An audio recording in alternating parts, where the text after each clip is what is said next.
Okay, where are we going today? We are going to Mull and Iona. It's very exciting. It is exciting, isn't it? And we're a bit on the edge of our seat. We're at the ferry terminal now, and the boats were cancelled yesterday due to bad weather. And I guess that's something you have to be aware of when you travel to somewhere like Oban, that you are at the mercy of the weather.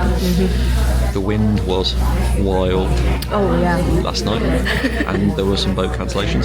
So therefore, it was quite nerve-wracking knowing whether or not this trip was actually going to happen. Yeah, Andy was very excited to go to Iona, so there was a lot of pacing around last night, worried about the wind. And in this video, we're going to explain why I'm so excited about it, and we're going to take you with us as we travel across the Isle of Mull and onto the Isle of Iona.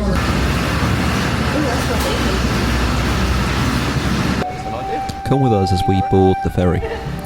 This is quite a large ferry, certainly much larger than the ferry we're going to get on to go from Mull to Iona. This large ferry is one of many that the Caledonian McBrain fleet operate, and these ferries service the islands. The islands really rely on these ferries, so as you board, even during tourist season, you will be mixing with locals who are going backwards and forwards, perhaps either to work in Oban, or sometimes kids who actually go to school on the mainland will travel backwards and forwards on these ferries.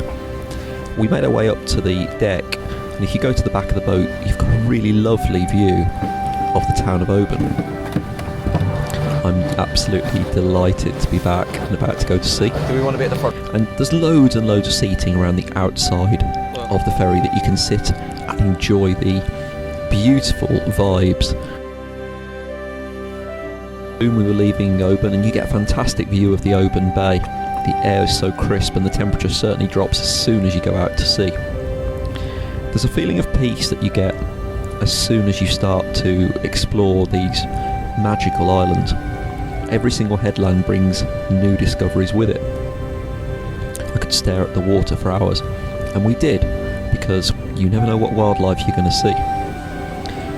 As you pass every lighthouse and castle, you're reminded of the history and also just how remote these islands are, the magic of these isles. Our patience was rewarded because we saw a shape break the water in the distance, and towards the top of the screen you can actually see a couple of porpoises just breaking the surface of the water, and we were so glad that we stayed on that quite chilly deck to get a sighting of these beautiful creatures so close to the harbour. Oban was soon left behind us. The ferry takes around 45 minutes, plenty of time to be on deck. But before we knew it, it was time to get off the ferry and proceed down the gangplank, where we arrived in the port of Craignure. When I say the port of Craignure, as you can see, there is not a lot there. In the distance you can see the waiting buses, and you're going to get on one of those buses with us as we travel across Mull, and that coach journey takes around an hour. The roads are very, very narrow. You get off the ferry and then get onto a really, really small boat. My parents did this journey 50 years ago, and they claim that it was an old World War II landing craft. I can't vouch for that myself, but this ferry certainly is small, much smaller than the one that we've just been on, and it's staffed by some of the most friendly and hardy people in the world. I think you have to be hardy to do this job. How are you doing? You okay? Dude.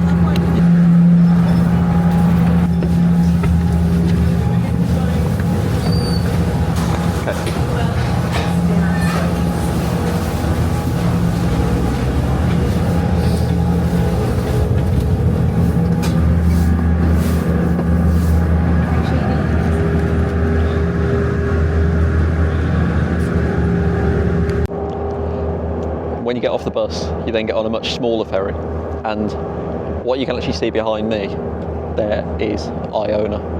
It's a tiny island, and I used to spend a lot of time here during summers when I was younger, and it's super exciting. I love this little boat.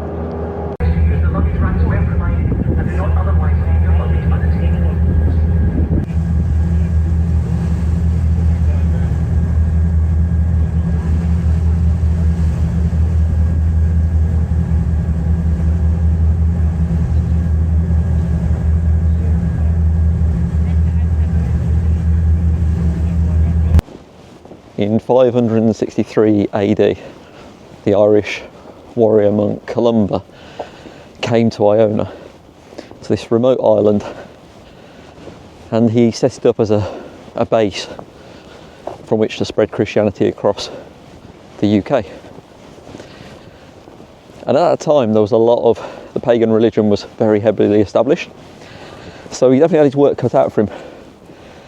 You can absolutely see the legacy today, because to this day Iona is a centre for pilgrimage. Christians from around the world travel to Iona. The abbey that you can visit today was built in the 13th century, and I was actually lucky enough to spend some summers here when I was a lot younger. Abbey is now a historic Scotland site, which means there's a small charge to go in, which seems a shame when I remember running in there as a kid. And it was the cloisters which surrounds the abbey are really peaceful. You can travel back in time and imagine the monks walking these very corridors.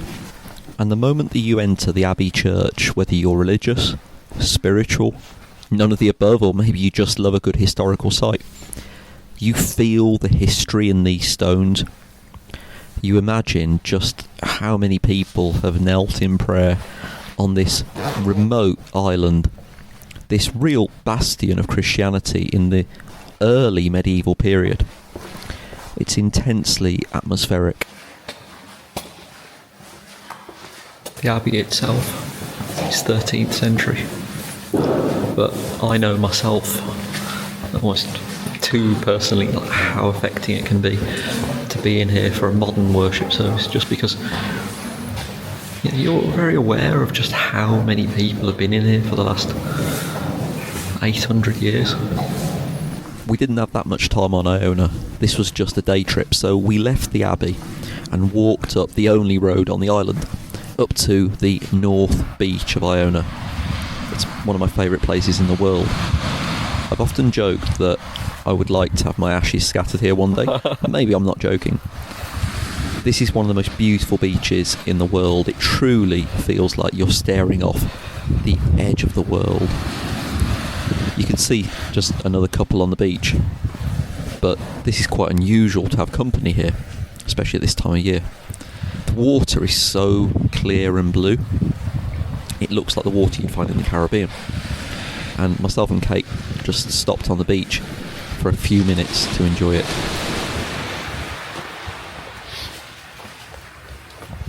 I didn't realise genuinely how lucky I was as a kid, you know. Yeah.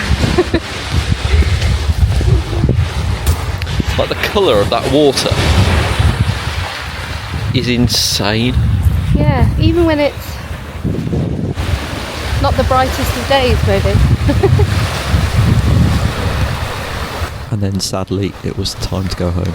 We repeated our steps back down the only road on Iona, onto the waiting ferry, and we watched the island of Iona disappear behind us. I took a few moments on deck just to feel the elements, feel the wind in my face, the spray, and there was even time for Kate to wave goodbye to Iona. And I think we both started to prepare ourselves for the return to reality. It really does feel like that. Back onto the bigger ferry and back to Oban.